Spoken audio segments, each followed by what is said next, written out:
سلام، امیدوارم که حالتون خوب باشه.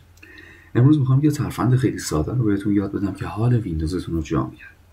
اگر که هی پیام میده که جا ندارم یا هی سیستمتون کند میشه، وقتشه که این کار رو انجام بدید. خب برای شروع میایم دکمه ویندوز رو میزنیم روی کیبورد یا توی تاسک بار روی روی لوگوی ویندوز کلیک میکنید و همینجا تایپ میکنید دیسک کلین اپ و این اپ که اومد بازش میکنید، یه اینتر بکنید روش یا کلیک. اینجا یه ویزاردی برامون باز میشه که درایو هامون رو میتونیم از اینجا انتخاب کنیم.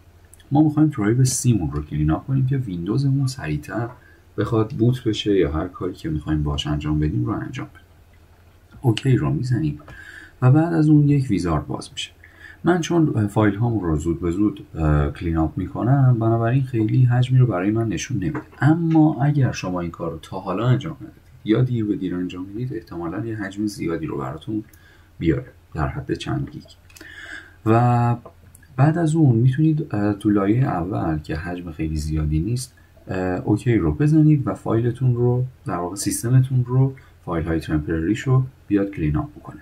کار بعدی که میتونید بکنید که یک کمی حجم بیشتری رو میتونه پاک کنه، کلین اپ سیستم فایلز، که وقتی در واقع این کار رو انجام میدید یه حجم نسبتاً بیشتری رو براتون میتونه دیتکت بکنه و حذفش بکنه، که در واقع دیدید اول اینجا 2 مگ بود، الان شد 16.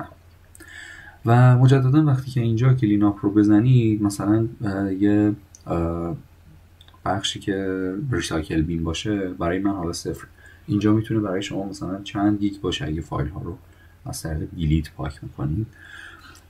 یه آپشن دیگه ای که داره که میتونه خیلی خیلی بیشتر در واقع حجم آزاد بکنه، اینه که توی همون قسمت سیستم فایلز وقتی که بیایید توی مور آپشنز، این تب مور آپشنز رو کلیک بکنید، یه قسمتی هست به اسم سیستم ریستور. در واقع ریستور پوینت هایی که ویندوز برای هر آپدیتش میسازه که شما میتونین برگردین رول بک بکنین به ورژن قبلی.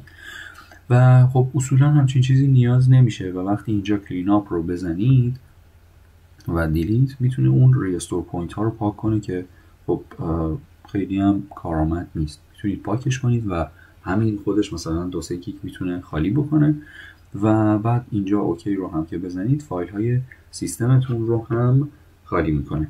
به همین سادگی میتونید کلی حجم از درایو هاتون آزاد بکنید. امیدوارم که ازش استفاده بکنید و حسابی به دردتون بخوره.